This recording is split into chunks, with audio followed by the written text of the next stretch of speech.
My name is Joseph Buckley. I am a sculptor, but I have in the past been involved in video and writing, and these things still constitute major parts of the practice. The thing I enjoy about making sculpture, and the reason why I continue to do it, is because it doesn't matter who you are, what sort of your physical relationship to the world is, objects in space have presence. And you know, that excites me. The idea that more or less anybody has a relationship to an object in a room is important. The three main commissions are Brotherhood Tapestry, Psychic Armour for Black Northerners, and the work Better Cloned Sons. And all three essentially take cues from, histories of like figurative sculpture, but also are wholly reliant on in a material sense on like contemporary like practices and techniques and materials. Brotherhood Tapestry is a digitally printed PVC banner, and both Psychic Armour for Black Northerners and Better Cloned Sons rely upon both recent advances in silicon mold making, as well as relying upon resins and types of plastics that are relatively like recent inventions. In the run-up to the exhibition, I was given the opportunity to visit the archives and the stores of the Royal Armouries, which is here in Leeds, of course. So I had, the brilliant opportunity to get hands-on and really up close and personal with some incredibly sophisticated pieces of equipment from the 14th, 15th and 16th centuries.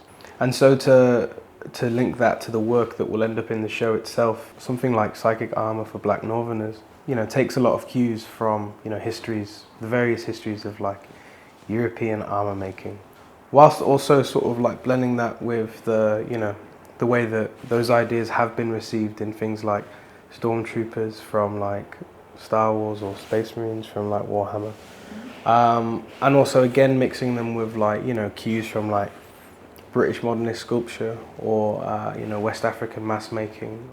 On a much more sort of like conceptual sort of like plane, it comes from a whole host of things that are picked up and dropped as and when is necessary. I mean, the obvious idea of turning oneself into something like an insect or a crustacean in order to do inhuman things is one interesting aspect of like, the histories of the art of armoury.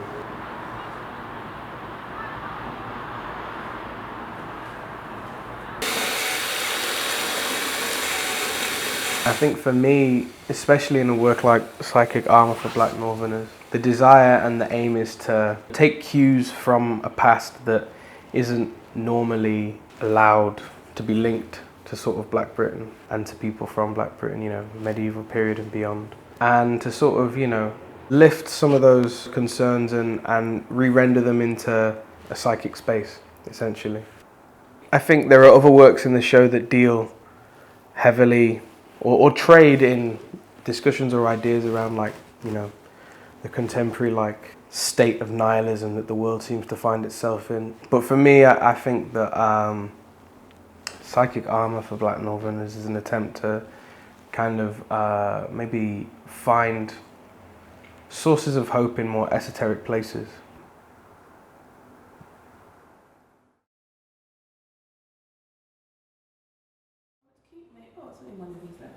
Yeah. Let's keep this. I'm not sure what can fit in here. Let me see.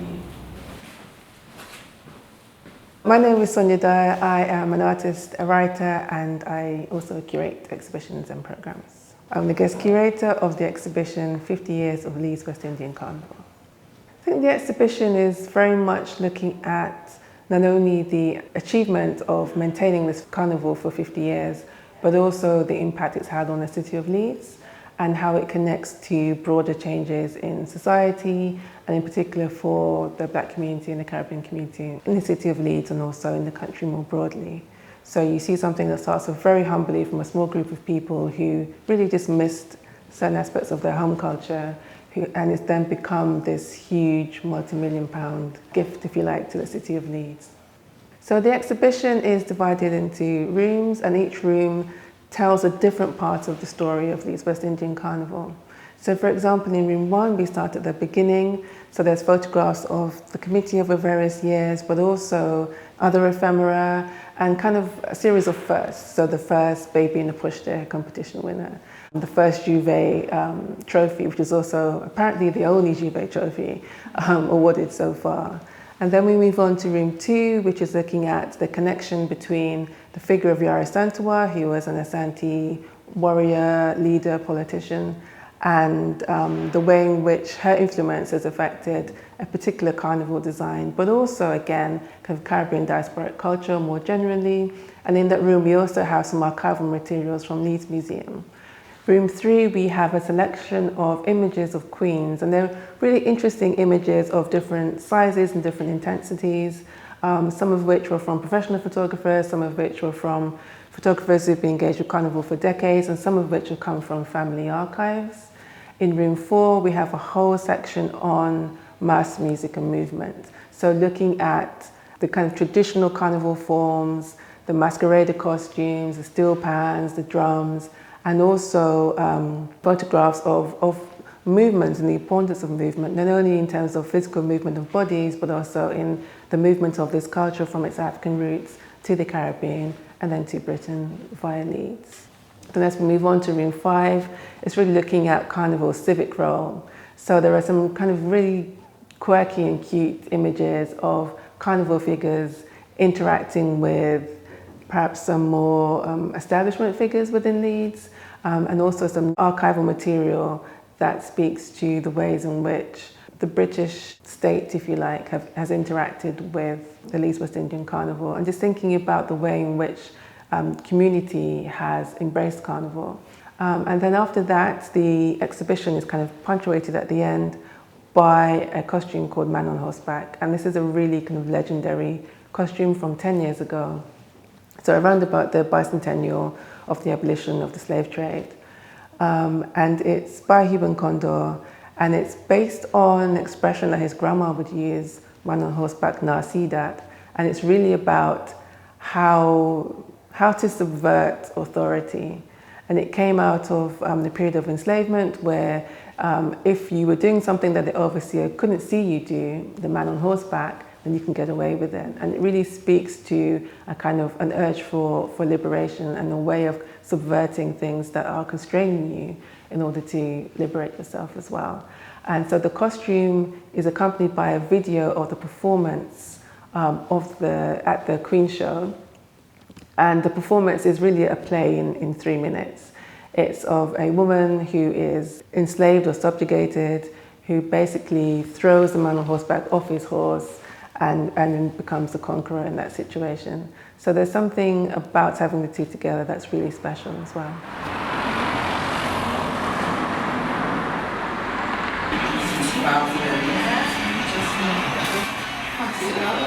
We had a roadshow event in Chapeltown in the summer where we invited members of the community to come in and bring us their carnival artifacts, their carnival treasures.